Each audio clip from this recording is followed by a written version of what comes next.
Bapak Ibu yang kami hormati, seraya memanjatkan puji syukur kehadirat Allah Subhanahu wa Ta'ala. Marilah kegiatan pada hari ini, aksi nyata modul 1.4 budaya positif, penyebaran pemahaman dan pengamalan penerapan budaya positif yang disampaikan oleh Bapak Imron Ade Irawan SPD dan Ibu Hidayah SPD. Kita buka bersama dengan melafalkan basmalah. Bismillahirrahmanirrahim. Meningkat acara selanjutnya, pemaparan yang akan disampaikan oleh Ibu Hidayah SPD, kepadanya disilakan. Assalamualaikum warahmatullahi wabarakatuh. Waalaikumsalam warahmatullahi wabarakatuh. Yang terhormat Ibu Tiwi Herniasi selaku Kepala Sekolah SD Negeri Cilacap 08 dan rekan-rekan guru semua yang berbahagia.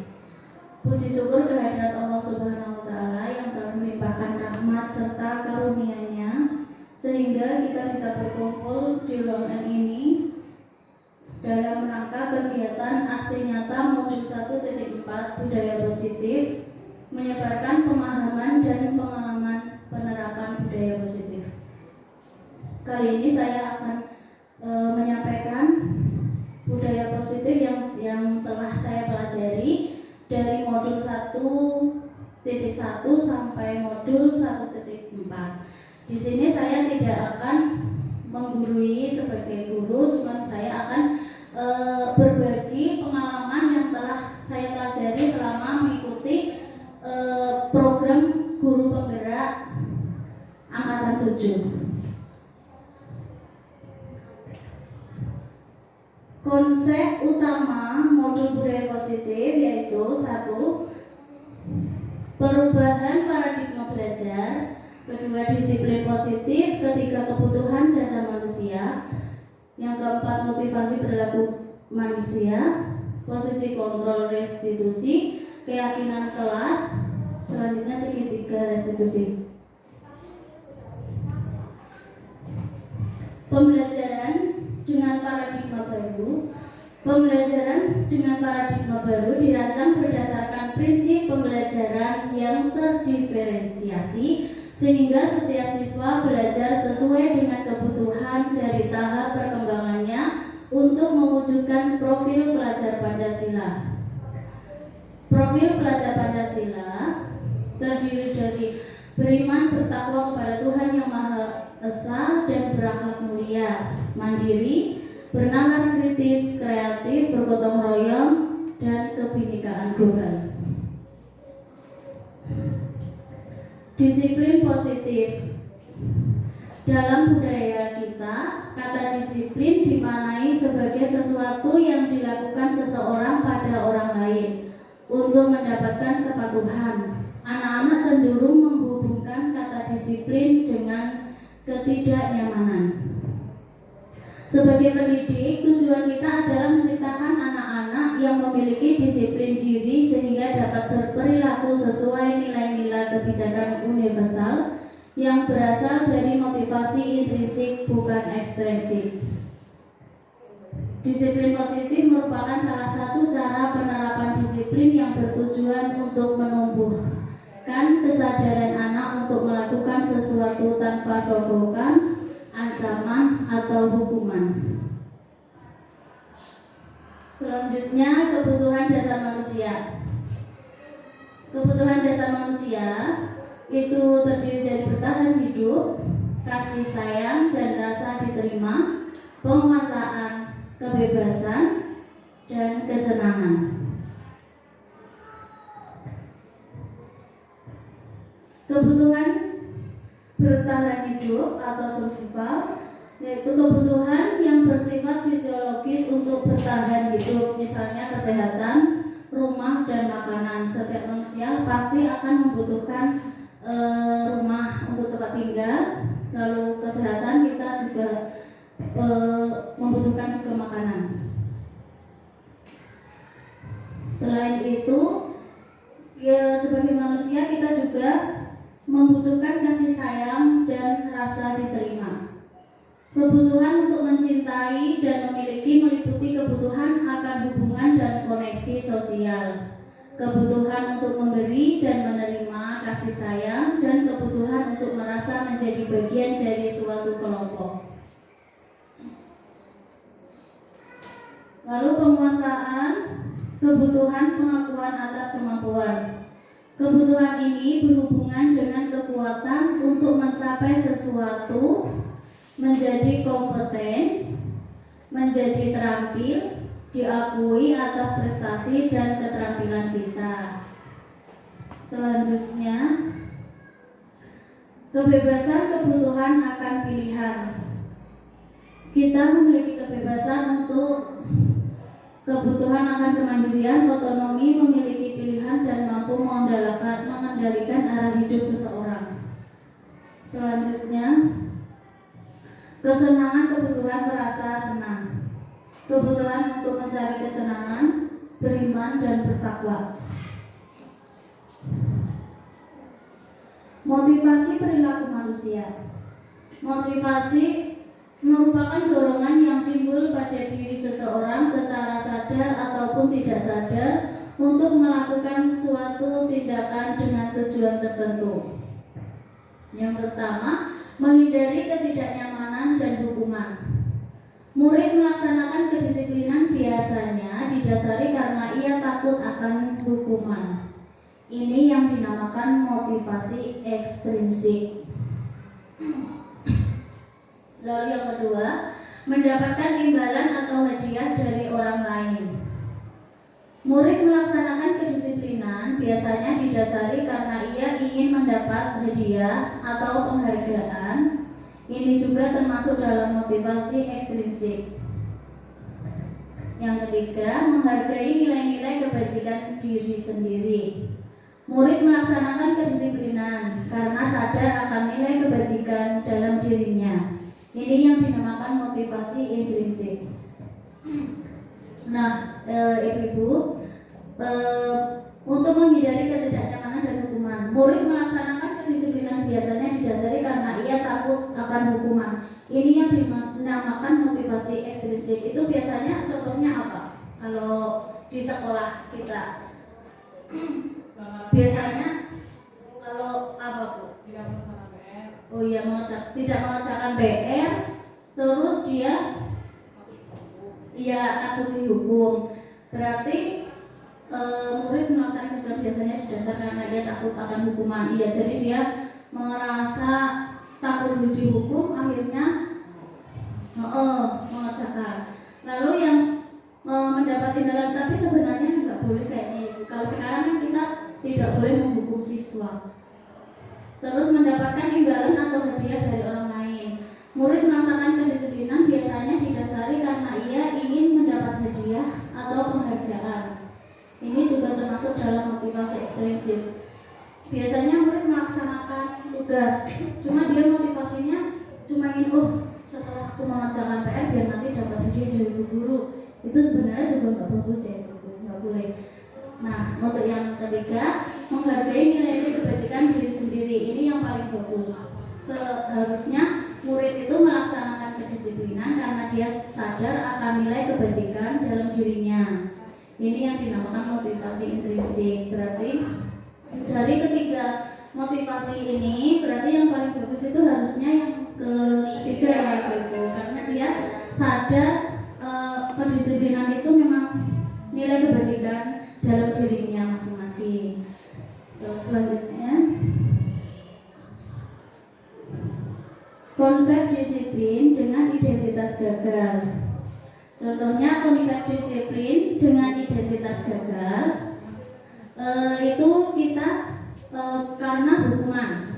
Kenapa dinamakan konsep disiplin identitas gagal? Karena kita kalau memberi hukuman kepada siswa, biasanya siswa kan dihukum nggak mengerjakan PR, lalu dihukum suruh misalkan berdiri di tiang bendera, apa membersihkan toilet. Tapi kan terus kita kan menghukum. Berarti dia merasa akan sangat sakit. Sebagai siswa pasti dia merasakan menyakitkan bagi dia. Terus tidak nyaman, dia merasa tidak nyaman. Terus murid akan menjadi merasa takut sama gurunya. Terus memaksa murid menyembunyikan kesalahannya. Murid menjadi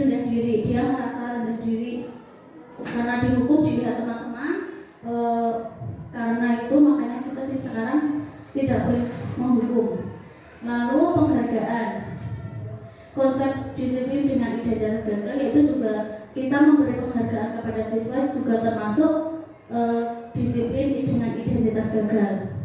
Karena itu termasuk tidak efektif, merusak hubungan karena rasa iri, mematikan kreativitas, menghukum dengan sistem ranking, merampas hak menghargai dirinya.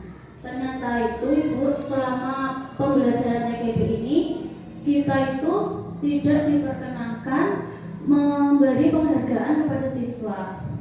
Misalkan ada siswa yang ranking 1, terus kita ngasih penghargaan, itu ternyata itu bisa menimbulkan rasa iri kepada teman yang lain, juga termasuk tidak efektif. Lalu misalkan ada siswa lagi dengan sistem ranking, makanya sekarang yang kurikulum baru kita tidak boleh pakai ranking. Memang masih pro dan kontra di Bapak Ibu dari wali murid.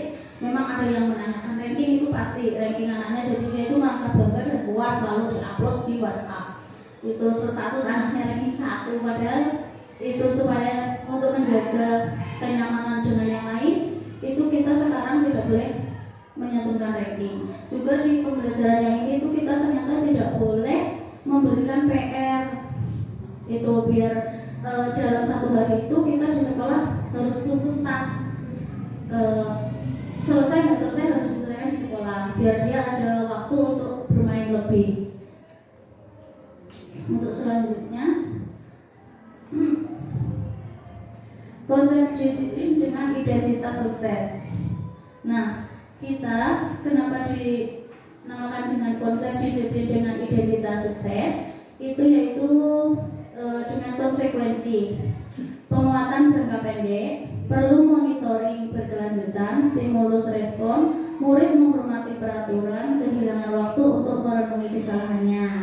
Nah, seperti contohnya konsekuensinya, kalau tadi kan kalau ada yang tidak mengerjakan PR, kita memberi hukuman, suruh berdiri atau di tiang bendera atau lari main di lapangan, itu kan hukuman tidak boleh. Nah, di konsekuensi ini kita harus mengarahkan siswa, ditanyakan kenapa kok tidak mengerjakan PR, alasannya apa, terus kita ngasih konsekuensinya kalau tidak mengerjakan PR itu apa, kayak gitu. Terus selain itu supaya murid lebih menghormati peraturan, dikasih konsekuensinya. Setelah itu restitusi, murid bertanggung jawab atas perilakunya. Nah, murid itu harus bertanggung jawab dengan perilakunya dia sendiri. Fokus pada pemecahan masalah jangka panjang. Murid menghormati dirinya dan orang lain. Teori kontrol, dirinya memegang kontrol. Murid bersemangat untuk memperbaiki. Contohnya, misal anak menumpahkan minuman dan kena buku temannya. Itu kenapa? Kita harus ngasih pemahaman. Dia harus minta maaf sama temannya. Terus dengan begitu dia menghormati dirinya dan menghormati temannya.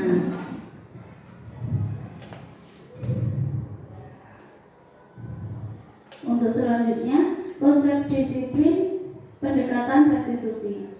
Sebuah cara menanamkan disiplin positif pada murid.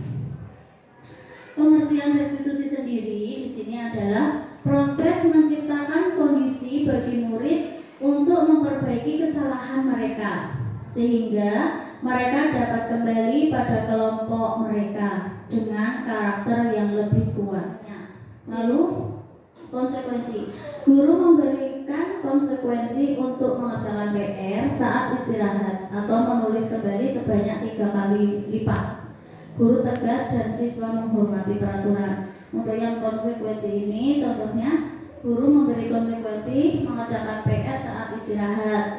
Saat istirahat, anak yang tidak mengerjakan PR tadi disuruh mengerjakan PR tapi waktu jam istirahat dan mengerjakan PR-nya itu sebanyak 3 kali lipat. Berarti kan itu tidak efektif.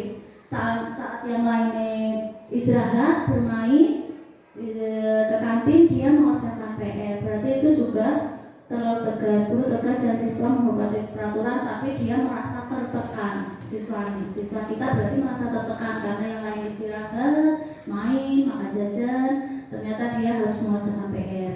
Nah, untuk yang ketiga yaitu restitusi. Pertama-tama guru menanyakan keyakinan kelas.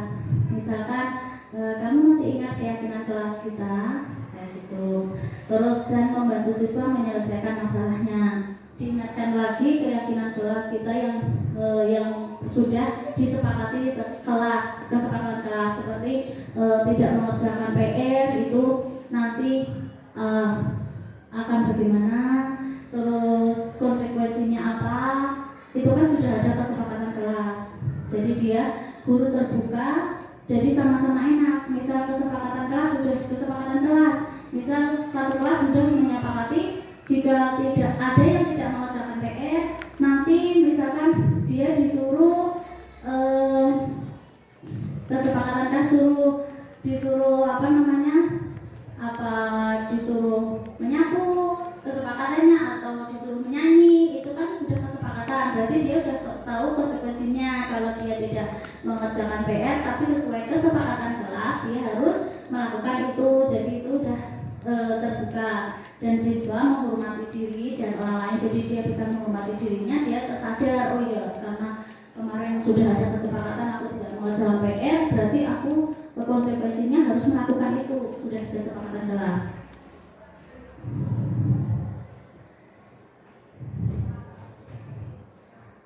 Dan untuk selanjutnya yaitu 5 posisi kontrol restitusi, yaitu penghukum, pembuat rasa bersalah, teman, pemantau, dan manajer. Nah, untuk selanjutnya, untuk kali ini akan dilanjutkan oleh rekan CGW saya.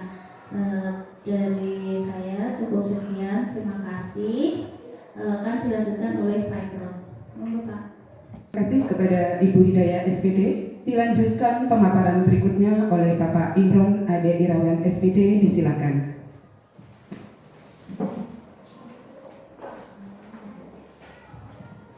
Ya, terima kasih. Dari Bismillahirrahmanirrahim. Assalamualaikum warahmatullahi wabarakatuh. Waalaikumsalam warahmatullahi wabarakatuh. Ya, terima kasih. Setelah waktu yang sudah disediakan oleh Bu Hidayah, rekan CGP saya, sekarang giliran kami. Saya Imron Adirawan dari SD Negeri Cilacap 05 juga ingin melaksanakan kegiatan aksi nyata modul 1.4 budaya positif, menyebarkan pemahaman dan pengalaman penerapan budaya positif. Hal ini ditujukan sebagai prasyarat tentang tugas guru penggerak sebelum memasuki modul 2. Saya lanjutkan atau saya mulai. Yang pertama adalah tentang apa sih 5 posisi kontrol restitusi. Tadi sudah disebutkan oleh Bu Hidayah apa belum nih restitusi? Nah, apa itu restitusi? Lupa ya. Restitusi itu adalah suatu cara untuk membuat anak itu merasa bersalah. Itu namanya restitusi.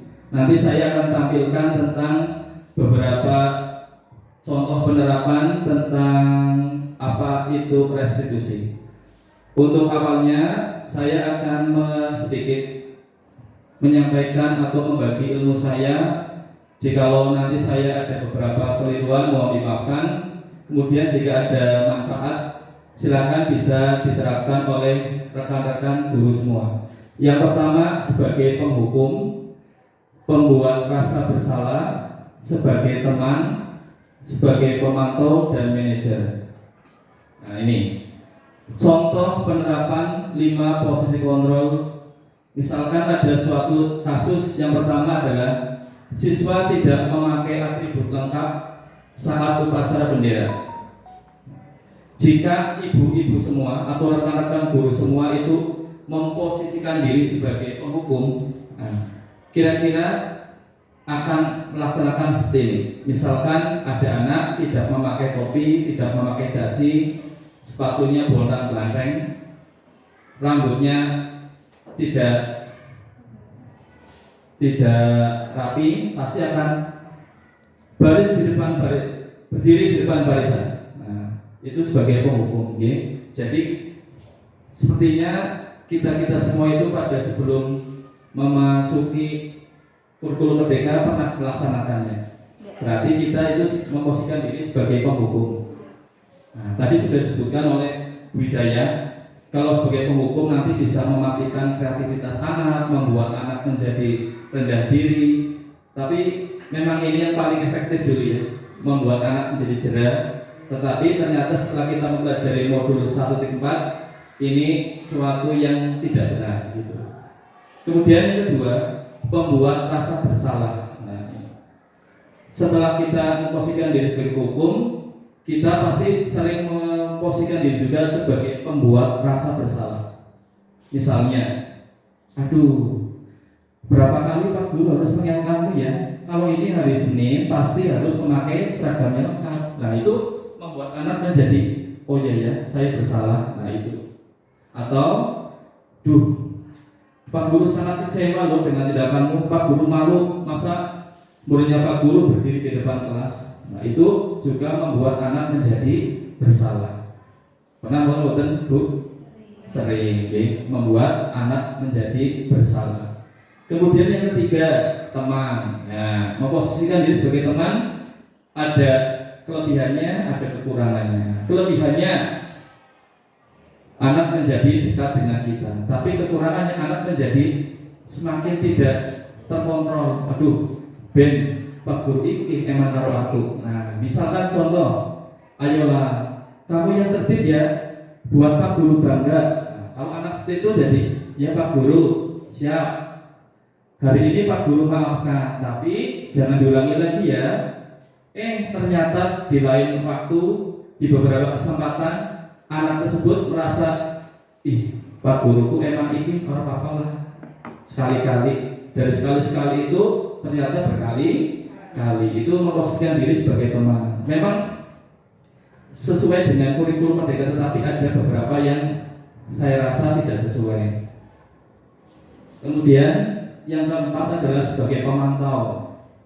Nah, pemantau dan penghukum ini seperti agak mirip. Kalau penghukum langsung, tapi kalau pemantau kita seperti memberikan konsekuensi kepada anak. Misalkan pada hari Sabtu sebelumnya, anak-anak besok hari Senin upacara, jangan lupa membawa atribut lengkap ya. Awas kalau tidak membawa atribut lengkap ya. Ada kata awasnya. Awas berarti itu langsung ke konsekuensi. Di hari Seninnya kita pantau anak-anak mana yang atributnya kurang lengkap. 1, 2, 3. Nah, anak-anak misalkan A, B, C, kamu sudah melanggar peraturan apa belum? Anak menjawab, sudah Pak. Pelanggaran apa yang kira-kira kamu lakukan? Tidak membawa topi, tidak membawa dasi, tidak memakai sapu. Nah, kemarin Pak Guru sudah menyebutkan konsekuensinya kan? Iya Pak. Langsung anak merasa sadar kalau salah, terus melaksanakan hukumannya. Itu dari penghukum akan turun menjadi pemantau, atau pemantau penghukum itu hampir mirip. Yang keempat, ini sebagai manajer. Memposisikan diri sebagai manajer ini sangat sesuai, atau misalkan dari apa yang saya baca teorinya itu sesuai dengan kurikulum merdeka. Kita tidak langsung menjudge anak itu salah, tapi kita giring pelan-pelan, kira-kira anak biar introspeksi diri. Introspeksi diri. Misalkan duduk dulu sini bareng Pak Guru, bareng Bu Guru. Kira-kira apa sih kesalahanmu? Nah, anak jadi ini, salahku siapa Pak? Nah, kamu sadar tidak? Tadi tidak memakai topi, tadi tidak memakai dasi, tadi tidak menggarap PR dan sebagainya. Kira-kira kamu akan memperbaiki kesalahanmu atau tidak?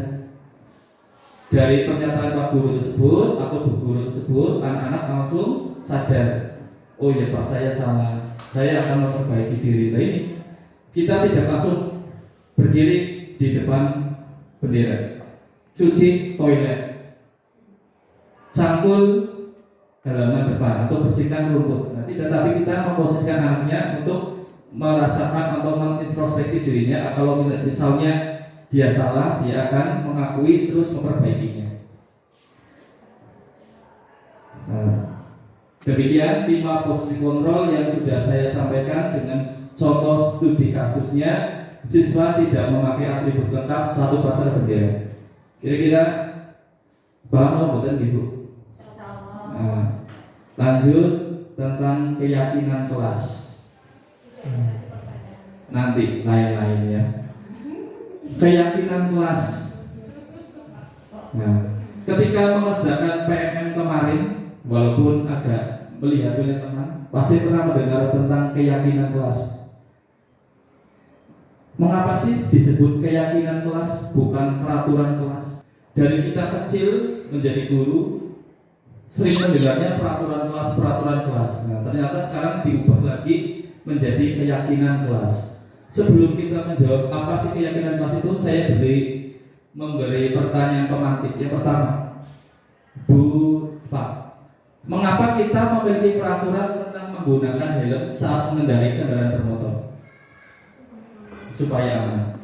Bu Yuni, mengapa sih kemarin pas pandemi ada peraturan harus menggunakan masker atau cuci tangan? Menghindari apa ya maksudnya penularan virus. Penularan virus. Nah ini dari dua pertanyaan pemantik ini ada hubungannya, yaitu agar aman, agar selamat, agar terhindar dari mara bahaya dan sebagainya. Ini yang disebut yakin. Kita meyakini kalau kita pakai helm aman. Kita meyakini kalau misalkan cuci tangan pakai masker aman. Itu disebut keyakinan. Kalau misalkan peraturan, Bu Yuni, kamu di lapangan ada peraturan kalau misalkan masuk lapangan harus pakai helm. Itu peraturan, kira-kira pakai helm. Nah, merasa ngapa mau helm lapangan ini, nah itu peraturan, tetapi harus ya dipakai. Tapi terpaksa, ya tidak. Terus Bu Fat atau Bu Widanur memakai masker atau memakai seragam gamis di sekolahan atau di Rita, ada peraturan barang siapa yang memakai gamis di Rita diskon 50%. Nah, Bu Widanur kira-kira ke sana. Iya, tapi peraturan tidak pakai ya tidak apa-apa, ya tidak. Nah, tidak dapat diskon. Nah itu. Tapi kalau kita yakin nganggo helm biar aman, biar tidak jatuh, tidak kecelakaan, yakin. Lagi ngebut tidak pakai helm, jatuh kecelakaan. Tapi kalau jatuh pakai helm aman. Itu disebut keyakinan kelas. Kita meyakini kalau melaksanakan ini akan aman dan sebagainya, itu berarti keyakinan kelas. Nah, kemarin saya sudah melaksanakan aksi nyata, membuat sebuah buah atau menyusun keyakinan kelas bersama anak-anak. Yang pertama harusnya ya, yang pertama itu saya berdiskusi dengan anak dulu. Kita diskusi dulu apa yang boleh, apa yang tidak boleh, sehingga anak jadi sadar. Kemudian setelah sadar, saya bagikan squishy note atau kertas biar anak menuliskan sendiri-sendiri. Menuliskan apa yang boleh, apa yang tidak boleh. Nah, kemudian tampilannya akan seperti ini. Nah, diharapkan dengan anak-anak menuliskan apa yang boleh, apa yang tidak boleh, anak-anak jadi tahu, oh ya aku kemarin menuliskan tidak boleh, berarti ya tidak boleh. Karena peraturan sendiri, bukan dari saya sih. Peraturannya berasal dari anak sendiri. Nah, yang boleh berarti boleh. Nah ini, kalau misalkan ibu-ibu semua sudah membuat keyakinan kelas belum? Kebanyakan belum ya. Nah, caranya nih, saya memberikan ini hanya share saja ya, sharing aja. Saya juga kadang masih ilmunya masih cetek, belum bisa memberikan ilmu yang banyak, sehingga saya hanya sharing saja cara menyusun keyakinan kelas. Yang pertama itu kita membuat peraturan yang lebih abstrak. Maksudnya abstrak itu jelas. Misalkan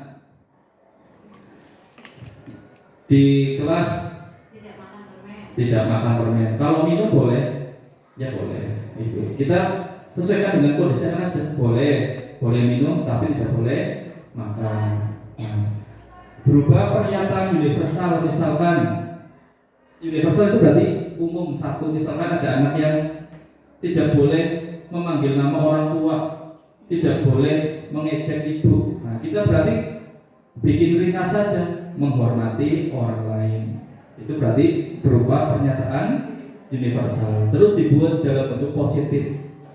Ya, tidak boleh negatif, positif. Misalnya apa? Ada yang bisa menjawab contoh positif?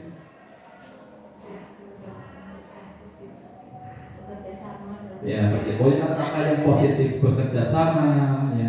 Tidak, kalau tidak boleh mencontek, nanti menconteknya itu negatif, nanti ke terngiang menconteknya. Sedikit saja agar mudah diingat. Ya, seperti tadi. Berangkat pukul atau sebelum pukul 7. Baris yang rapi, kan mudah diingat. Sesuaikan dengan kondisi kelas dan sekolah. Yuk disesuaikan. Misalkan sekolah A bonafit, mungkin keyakinan kelasnya HP dimatikan atau HP di silent. Nah, kalau di sini sekolah kita kan kebanyakan belum ada yang membawa HP. Jadi kita sesuaikan dengan kondisi kelas kita. Melibatkan semua siswa dalam kelas. Seperti yang tadi saya contohkan di gambar, saya libatkan semuanya. Semuanya menulis terserah. Nanti kita bacakan sama-sama.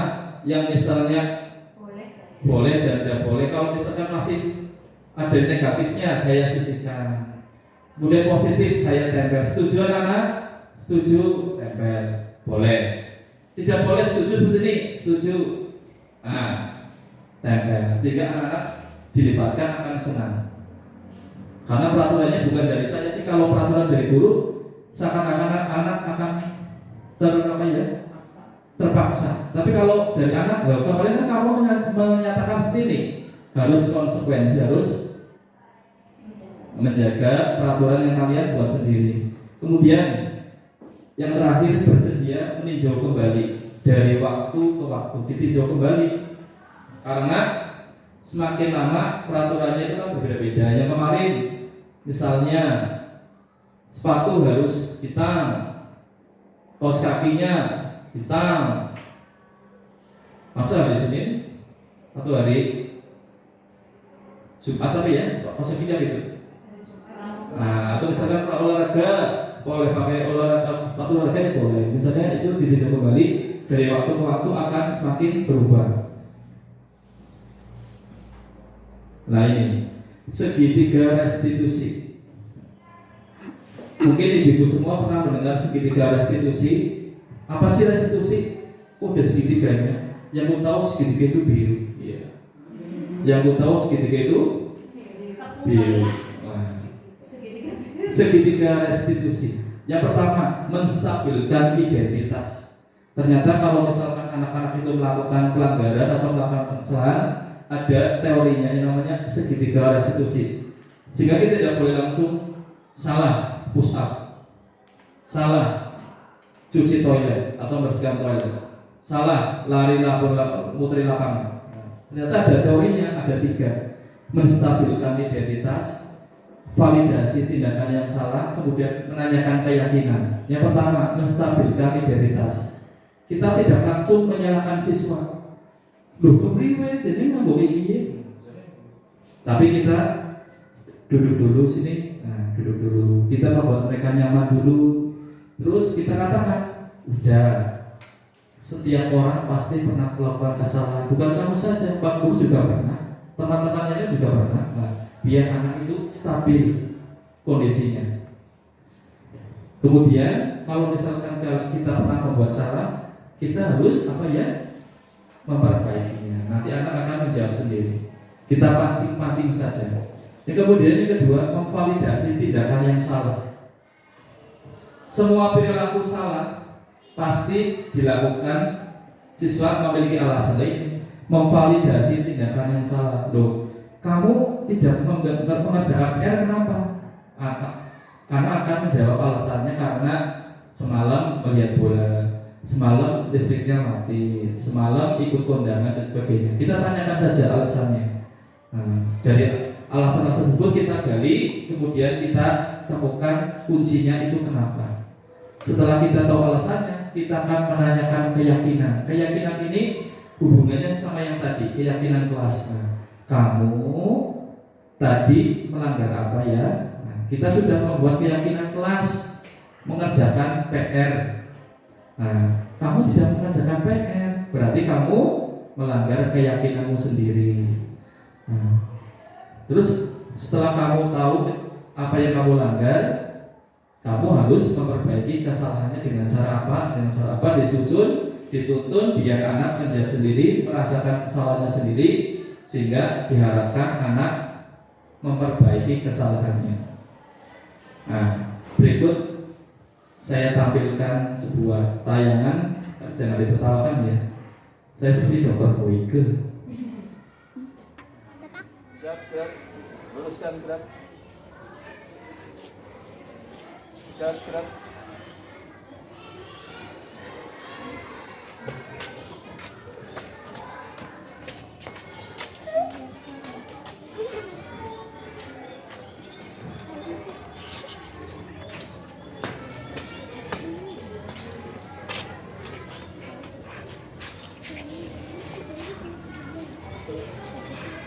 Ubay, sini.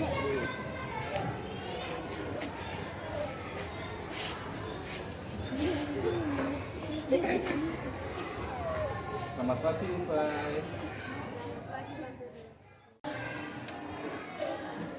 Selamat pagi, Ubay. Aku Pak Guru. Bagaimana kabarnya hari ini? Sehat Pak Guru. Alhamdulillah. Ubay, Pak Guru lihat tadi kamu tidak pakai topi dan dasi. Kenapa, Bay? Apakah topinya di dalam tas? Tidak Pak Guru, topi dan dasi saya ketinggalan di rumah. Oh, ketinggalan di rumah. Rumahnya jauh apa dekat? Jauh Pak Guru. Baik, tidak apa-apa. Setiap manusia pasti pernah melakukan kesalahan. Seperti halnya temanmu kemarin, Lutfi juga tidak memakai topi, ya kan? Iya Pak Guru.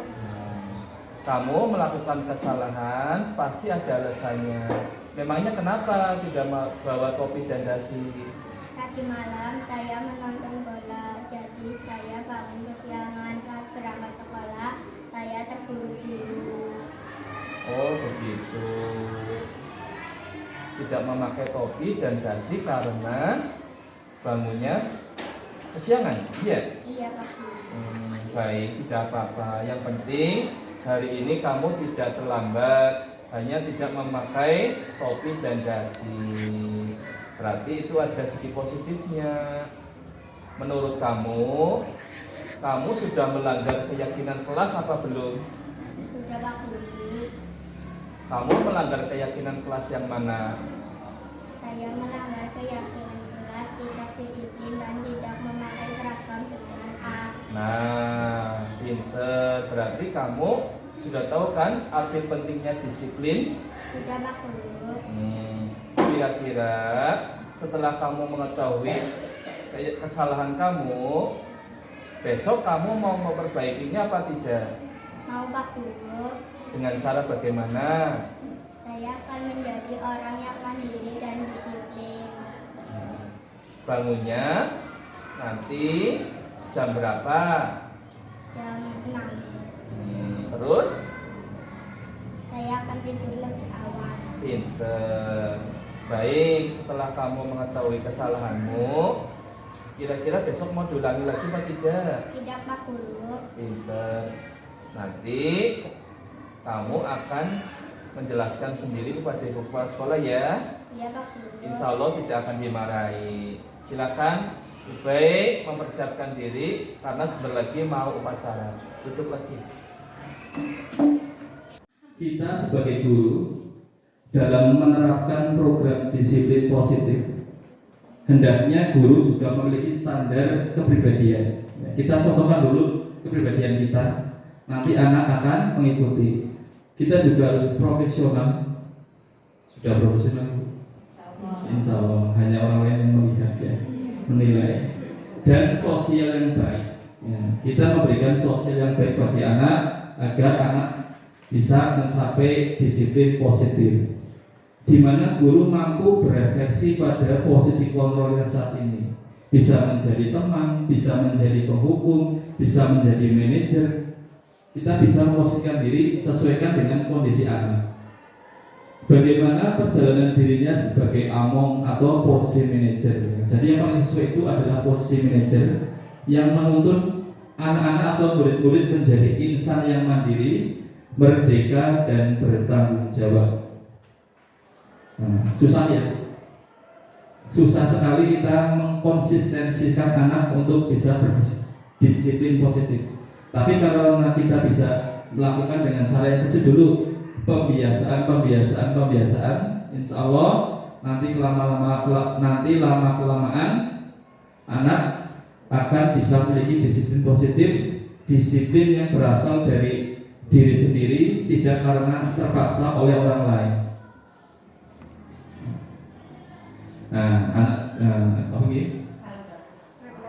Refleksi kegiatan aksi nyata. Hal baru apa yang mengubah paradigma saya setelah saya mendapatkan beberapa pengetahuan tentang modul disiplin positif? Dari sesi ini saya meminta rekan-rekan guru semua untuk bisa memberikan umpan balik kira-kira hal apa yang sudah didapatkan, apakah penyampaian dari Bu Hidayah ataupun saya sudah sesuai atau belum. Maka dari itu saya mohon bantuannya rekan-rekan guru semua untuk bisa memberikan umpan balik positif bagi saya maupun Bu Hidayah. Terima kasih kepada Pak Imron dan Bu Hidayah yang telah memberikan pemaparannya tentang aksi nyata modul 1.4 Ibu.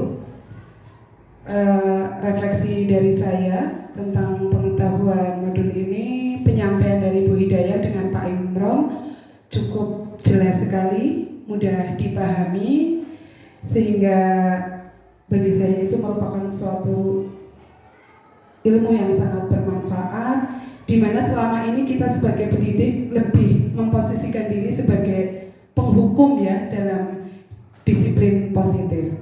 Dan setelah mengikuti kegiatan ini dari paparan Bapak Ibu tadi sudah sangat jelas sekali, dan semoga rekan-rekan semua di sini bisa menerapkan disiplin positif kepada peserta didik dengan baik. Itu saja refleksi dari saya, kurang lebihnya mohon maaf, dan saya kembalikan ke Pak Imron dan Bu Hidayah. Terima kasih. Bismillahirrahmanirrahim. Menambahkan sedikit komentar dari Bu Ida Nur tentang aksi nyata yang sudah dipaparkan oleh Bu Hidayah dan Pak Imron tadi. Sama komentarnya sudah sangat jelas sehingga kita semua bisa memahami pengertian apa sih yang namanya restitusi. Karena tadinya sebelum kita mendapatkan pemaparan seperti ini, yang kita tahu ketika mendisiplinkan murid ya hanya dengan hukuman biasanya.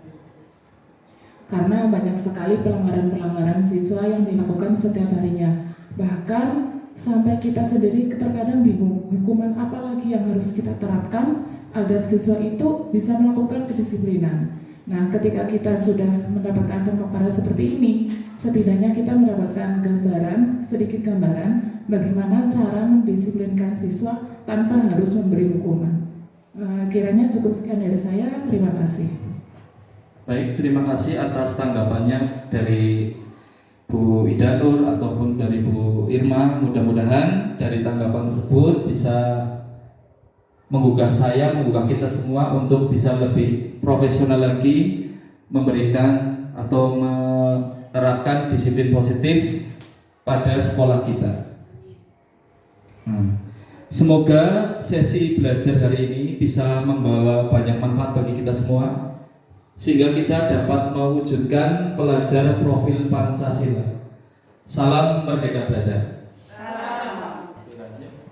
Hadirin yang kami hormati, sampailah kita di penghujung acara pemaparan aksi nyata modul 1.4 budaya positif dari Pendidikan Calon Guru Penggerak Angkatan 7 Kabupaten Cilacap oleh Bapak Imron SPD dan Ibu Hidayah SPD. Marilah kita tutup bersama dengan melafalkan hamdalah. Alhamdulillahirabbil alamin. Demikian, terima kasih. Assalamualaikum warahmatullahi wabarakatuh. Waalaikumsalam warahmatullahi wabarakatuh.